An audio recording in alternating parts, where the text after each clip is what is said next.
The posterior abdominal wall is a complex area of the body made up of muscles, vessels, and nerves that work together to hold abdominal organs in place, adjust our posture, stabilize the hip joint, and even flex our thighs on leg day. The main paired muscles of the posterior abdominal wall include psoas major, iliacus, and quadratus lumborum, and naturally, for those muscles to work properly, they receive innervation from various nerves. Okay, now let's take a closer look at these muscles. First up is the psoas major, which is a long, thick muscle that lies lateral to the lumbar vertebrae. It originates superiorly on the transverse processes of the bodies and adjacent intervertebral discs of the T12 through L5 vertebrae. The psoas major passes inferolaterally, deep to the inguinal ligament in order to insert on the lesser trochanter of the femur. Finally, approximately half the population has a psoas minor muscle that sits on the anterior aspect of each psoas major muscle. Now, the psoas major muscle is covered by the psoas fascia or the psoas sheath, which is attached medially to the lumbar vertebrae and pelvic brim. The psoas sheath is thickened superiorly, forming the medial arcuate ligament. Inferior to the iliac crest, the psoas fascia is continuous with the part of the iliac fascia that covers the iliacus muscle. When acting inferiorly with the iliacus muscle, the psoas muscle flexes and laterally rotates the thigh, and when it acts superiorly, it causes lateral flexion of the vertebral column. When sitting, the psoas muscle acts with the iliacus muscle to flex the trunk. The innervation of the psoas major muscle comes from the anterior rami of the L1, L2, and L3 spinal nerves. Next is the iliacus muscle, which is a large triangular muscle that lies lateral to the inferior portion of the psoas major muscle. It originates superiorly on the superior 2/3 of the iliac fossa, ala of sacrum, and anterior sacroiliac ligaments. It also inserts at the lesser trochanter of the femur. In fact, most of its fibers join the tendon of the psoas major muscle to form the iliopsoas muscle, which is the main flexor of the thigh and a stabilizer of the hip joint, and it also helps maintain erect posture. The innervation of iliacus comes from the femoral nerve, which is derived from the anterior rami of spinal nerves L2 through L4. Now let's look at the quadratus lumborum muscle, which forms a thick muscular sheet in the posterior abdominal wall along the transverse processes of the lumbar vertebrae.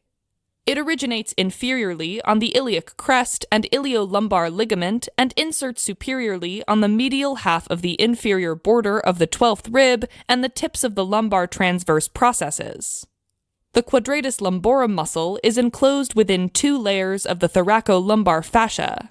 The anterior layer of the thoracolumbar fascia, also called the quadratus lumborum fascia, thickens in the superior aspect to form the lateral arcuate ligament. Bilaterally, the quadratus lumborum muscles extend the trunk and also fix the 12th pair of ribs during inspiration. Unilaterally, it causes lateral flexion of the vertebral column. Its innervation comes from the subcostal nerve and anterior rami of the L1 to L4 nerves. So far, so good. Time for a quick quiz. What are the main actions of the composite iliopsoas muscle and the quadratus lumborum muscle?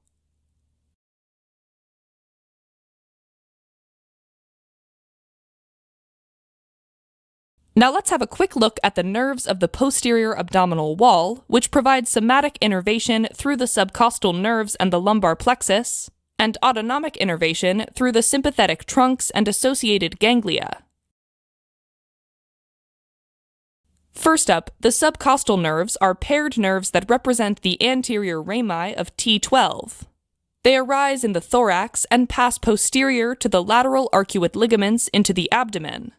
Then they run inferolaterally on the anterior surface of the quadratus lumborum to eventually pass through the transversus abdominis, internal oblique, and external oblique muscles, innervating them and the skin of the anterolateral abdominal wall. Next up is the lumbar plexus, which forms within the psoas major muscle.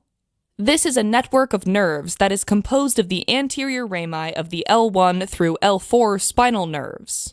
The nerves that arise from the lumbar plexus include the iliohypogastric nerve, the ilioinguinal nerve, the genitofemoral nerve, the lateral cutaneous nerve of the thigh, the femoral nerve, the obturator nerve, and finally the lumbosacral trunk.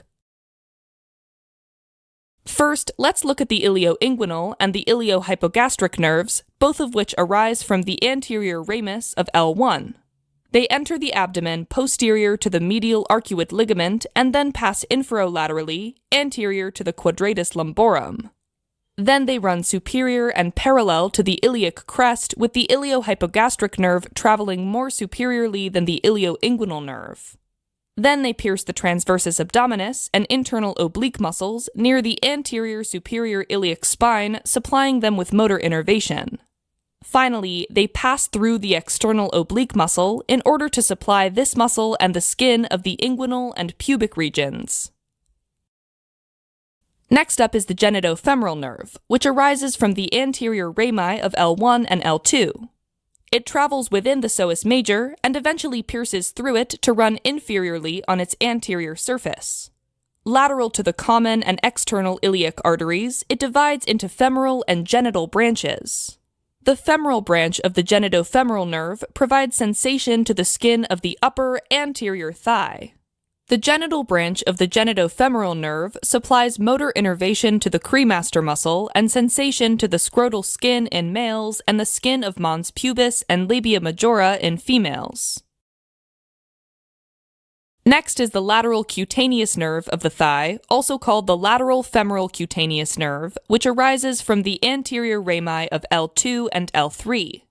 This nerve runs inferolaterally on the iliacus muscle and enters the thigh deep to the inguinal ligament, medial to the anterior superior iliac spine. Its role is to provide sensation to the skin on the anterolateral surface of the thigh. Moving on, next is the femoral nerve, which arises from the anterior rami of L2 through L4. It emerges from the lateral border of the psoas major muscle, gives motor innervation to the iliacus muscle, and then it passes deep to the inguinal ligament into the anterior thigh. In the thigh, it gives motor innervation to the flexors of the hip and extensors of the knee, and gives rise to cutaneous branches that provide sensation to the anteromedial thigh and the medial leg and foot. Next up is the obturator nerve, which also arises from the anterior rami of L2 through L4 and emerges from the medial border of the psoas major muscle. It passes into the lesser pelvis and then through the obturator foramen to enter the medial thigh, where it gives motor innervation to the obturator externus and adductor muscles and sensation to the medial thigh. Now, in about 10% of people, there's an accessory obturator nerve, which arises from the anterior rami of L3 and L4. It parallels the medial border of the psoas major muscle, anterior to the obturator nerve, and crosses superior to the superior pubic ramus in close proximity with the femoral vein. Finally, the lumbosacral trunk, which is formed from the anterior rami of L4 and L5, passes over the ala of the sacrum and runs inferiorly into the pelvis to contribute to the formation of the sacral plexus, along with the anterior rami of the S1 through S4 nerves. And last but not least, there's the abdominal portion of the sympathetic trunk. There are typically 4 lumbar paravertebral sympathetic ganglia and the interganglionic branches that connect them. They are continuous with the thoracic portion of the sympathetic trunk deep to the medial arcuate ligaments of the diaphragm. Now, the abdominal sympathetic trunk descends on the anterolateral aspects of the bodies of the lumbar vertebrae, just adjacent to the psoas major muscle. Inferiorly, they cross the sacral promontory and then continue down into the pelvis as the sacral portion of the sympathetic trunk. Alright, as a quick recap, the psoas major muscle originates from the T12 to L5 vertebrae and intervening intervertebral discs and inserts on the lesser trochanter of the femur. The iliacus muscle originates on the iliac fossa and inserts on the psoas major tendon and lesser trochanter of the femur. The iliacus muscle and the psoas muscle form the iliopsoas muscle, which is the main hip flexor. The quadratus lumborum originates on the iliac crest and inserts on the lumbar transverse processes and inferior border of the 12th rib. It extends and laterally flexes the vertebral column and fixes the 12th rib during inspiration.